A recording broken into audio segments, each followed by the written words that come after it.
नमस्कार, मैं हूं पवन त्यागी।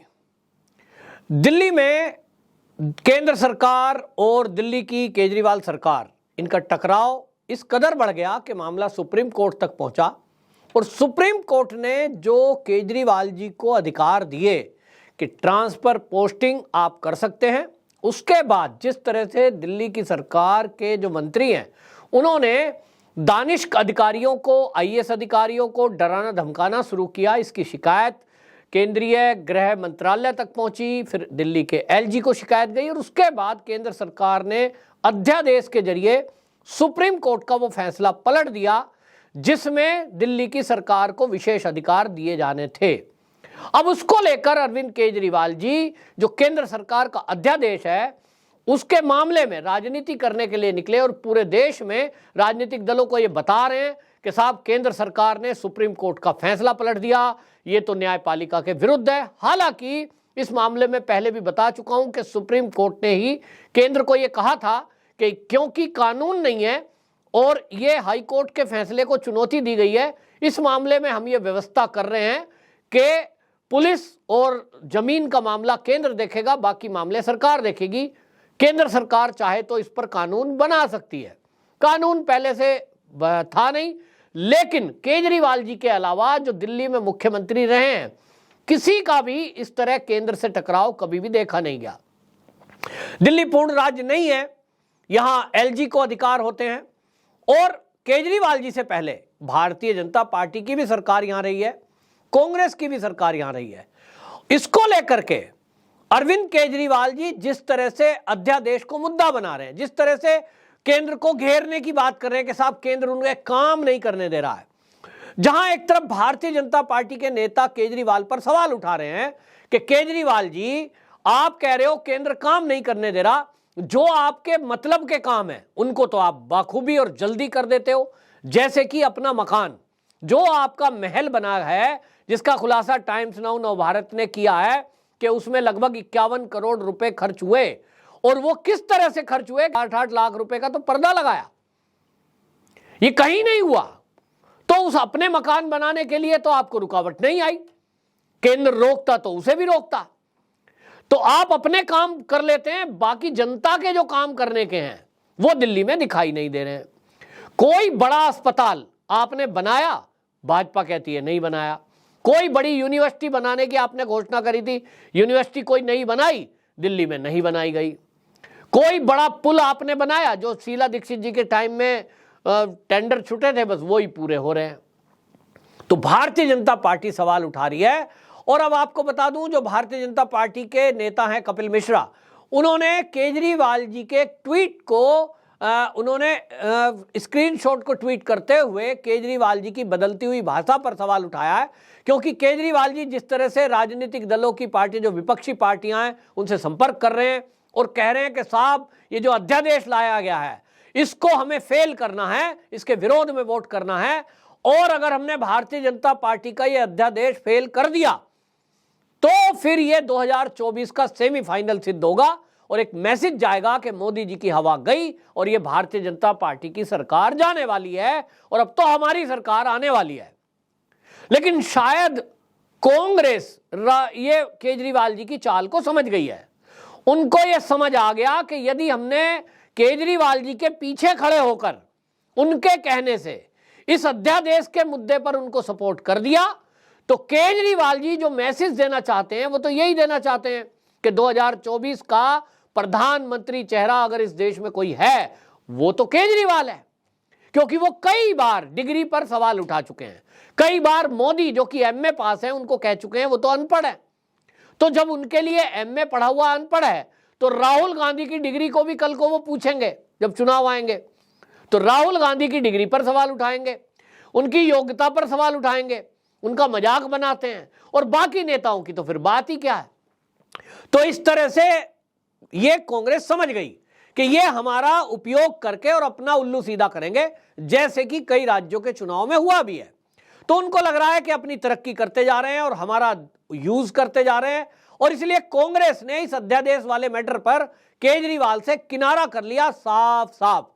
क्योंकि पार्टी के जो महासचिव हैं केसी वेणुगोपाल, उनका ट्वीट आ गया और उन्होंने सीधा ट्वीट करके कह दिया कि इस मुद्दे पर हम अपनी राज्यों की इकाई से बात करेंगे, अपने सहयोगी दलों से बात करेंगे, तब इस पर कोई फैसला देंगे। वहीं आपको बता दूं, दिल्ली की राजनीति करने वाले जो सीनियर लीडर हैं कांग्रेस के, अजय माकन और संदीप दीक्षित जो कि सांसद, उनका बयान आ गया, पूर्व सांसद का, और उन्होंने इस पर सवाल उठाया है।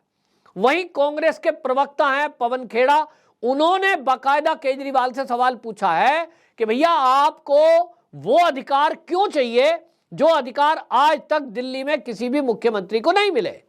पवन खेड़ा यहीं नहीं रुके, पवन खेड़ा ने पूछा कि भाई केजरीवाल जी वो इकलौते सीएम हैं जो पूरे अधिकार मांग रहे हैं और काम नहीं कर पाने का बहाना बना रहे हैं। वो कह रहे हैं कि हमने भी पहले मांगा था जब शीला दीक्षित जी की सरकार थी कि हमें पूरा अधिकार दो, हमें नहीं मिला। फिर भी पवन खेड़ा कहते हैं कि हमारी शीला दीक्षित जी की सरकार में 150 फ्लाईओवर दिल्ली के अंदर बनाए गए, जो एक रिकॉर्ड है, हमें तो किसी ने नहीं रोका। वो कहते हैं कि हमने मेट्रो बनाई, हमें तो किसी ने नहीं रोका। सीएनजी लाए केजरीवाल जी, शीला दीक्षित सरकार को तो केंद्र ने नहीं रोका, कोई रुकावट नहीं आई। वो कहते हैं कि हमने इंडस्ट्रियां ट्रांसफर करी, बहुत बड़ा मुद्दा था शीला दीक्षित जी के टाइम में। ये इतना बड़ा मुद्दा था कि लघु उद्योग जो गली गलियों में फैक्ट्रियां चल रही थी, उसको ट्रांसफर करने का मतलब है कि एक बड़े तबके का विरोध और वोट बैंक माना जाने वाला लोग खड़े हो गए, कोर्ट तक में गया, क्योंकि कोर्ट तो कह रहा था कि फैक्ट्रियां शिफ्ट करो, गली मोहल्ले में फैक्ट्रियां नहीं चलेंगी। सरकार को कोर्ट के निर्देश के अनुसार काम करना जरूरी था, अपनी मर्जी नहीं चल सकती थी। और उस समय यह समस्या आई तो शीला दीक्षित जी ने उस समस्या को ठीक से टैकल किया, कोई टकराव नहीं हुआ।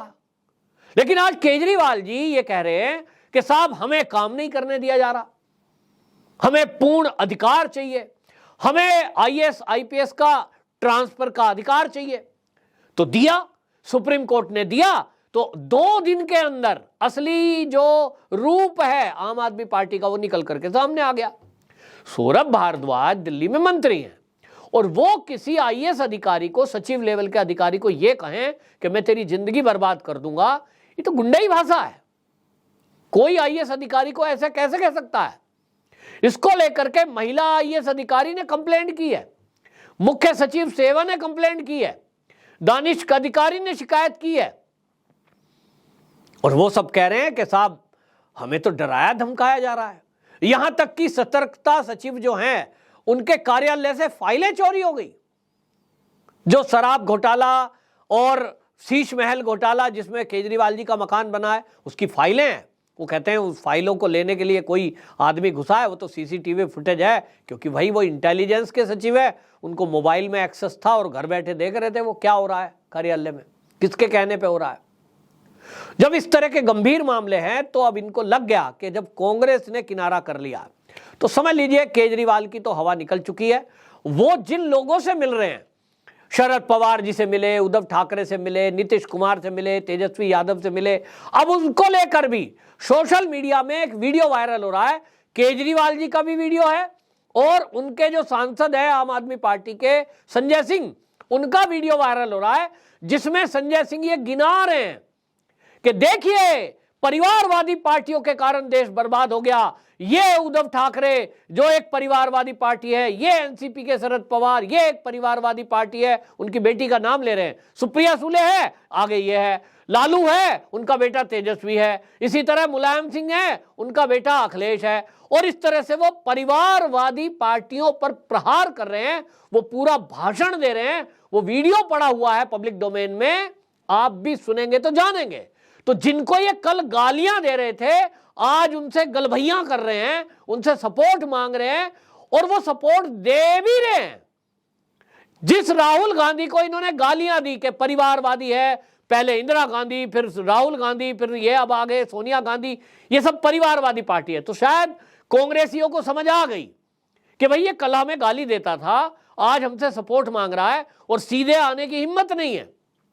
नीतीश कुमार को भेज रहे हैं, क्योंकि जिन्होंने गाली दी है, आज तो सोशल मीडिया का जमाना है, लोग भूलते नहीं है। पब्लिक डोमेन में वो वीडियो पड़ी है, वो बयान पड़े हैं केजरीवाल जी के, जब ये जंतर मंतर पर धरना देते थे या वो रामलीला मैदान में अन्ना हजारे के आंदोलन में बोल रहे थे भ्रष्टाचार है, कांग्रेस माने भ्रष्टाचार, शीला दीक्षित ने करोड़ों के भ्रष्टाचार किए, सोनिया गांधी की फाइल मेरे पास है, वो सारे बयान है। तो कांग्रेस ने किनारा कर लिया तो इनकी भाषा बदल गई। और इसीलिए कपिल मिश्रा कह रहे हैं कि भाई कल को जो भों भों करके पीछे दौड़ने वाला था, अचानक ये म्याऊं म्याऊं क्यों करने लगा है। तो आपको बता दूं केजरीवाल जी ने क्या ट्वीट किया है। उन्होंने कहा अगर देश के प्रधानमंत्री ही सुप्रीम कोर्ट के आदेशों को मानने से मना करते हैं तो फिर लोग न्याय के लिए कहां जाएंगे। प्रधानमंत्री जी, आप देश के पिता समान हैं, आप गैर बीजेपी सरकारों को काम करने दें, उनका काम नहीं रोकें। लोग आपके अध्यादेश से बहुत नाराज हैं। मेरे लिए कल नीति आयोग की मीटिंग में शामिल होना संभव नहीं होगा। ये जो पिता समान बोला ना, तो इस पर कपिल मिश्रा ने चुटकी ली है कि कल तक तो आप ये कह रहे थे अनपढ़ राजा, तानाशाह, अब कह रहे हो पिता समान है। तो क्या आप अपने पिताजी को इसी तरह अपमानित करते हैं? ये कपिल मिश्रा पूछ रहे हैं। लेकिन सवाल ये भी है कि केजरीवाल जी की भाषा बदल कैसे गई, ताज्जुब की बात है। तानाशाह और क्या है, इसको हम हटा के रहेंगे, ये कौन है, ये कहां से आ गया, अब कह रहे हैं आप मेरे पिता समान हैं। तो भाई ये जो भाषा बदली है ये इसलिए बदली क्योंकि अब केजरीवाल जी को लग गया कि इनका जो अध्यादेश वाला मैटर है, जिसमें ये सोच रहे थे विपक्ष की ताकत इन्हें मिल जाएगी, पीछे खड़ा दिखाई देगा विपक्ष और ये हीरो बन जाएंगे, वो हवा इनकी निकल गई क्योंकि कांग्रेस ने मना कर दिया। और कांग्रेस के जो सहयोगी दल हैं वो भी केजरीवाल जी को सपोर्ट नहीं कर रहे हैं, ऐसा सूत्रों का कहना है। एक दो इधर उधर की पार्टियां हैं जो इनके पीछे खड़ी दिखाई दे रही है। अब उसमें भी अगले आने वाले दिनों में जब शरद पवार जी वो बयान सुनेंगे जो संजय सिंह दे रहे हैं, जो उद्धव ठाकरे वो बयान सुनेंगे जो संजय सिंह ने भाषण दिया है, उनके ऊपर सवाल उठाया, परिवारवादी पार्टी बताया, तेजस्वी यादव से भी पत्रकार ये सवाल पूछेंगे कि भैया आपको कल तो गाली दे रहे थे, आप उनको सपोर्ट कर रहे हैं, तब ये देखना कि इनके साथ कोई खड़ा नहीं होगा। और इसीलिए केजरीवाल जी की भाषा बदल गई है। इनको पता लग गया है कि अध्यादेश भी अब पास होकर रहेगा। हालांकि केंद्र सरकार ने इस मामले में सुप्रीम कोर्ट में पहले ही पुनर्विचार याचिका डाल दी है, जो 1 जुलाई को जब कोर्ट खुलेंगे उसके बाद सुनी जाएगी और उसके पहले ही शायद फैसला हो जाएगा कि केजरीवाल जी को जो शक्तियां सुप्रीम कोर्ट ने दी थी उसके कारण दिल्ली में अराजकता जैसा माहौल खड़ा हो गया, जो आईएएस आईपीएस अधिकारियों ने शिकायत की है। देखना होगा इस मामले में सुप्रीम कोर्ट का क्या निर्णय होता है और फिर इस मामले में अध्यादेश का क्या होता है। लेकिन इतना जरूर है कि कांग्रेस ने तो बिल्कुल स्पष्ट कर दिया है कि वो केजरीवाल जी के साथ आने वाली नहीं है, क्योंकि केजरीवाल जी की चाल को वो समझ चुकी है। आपकी क्या राय है कमेंट बॉक्स में जरूर बताएं। वंदे मातरम।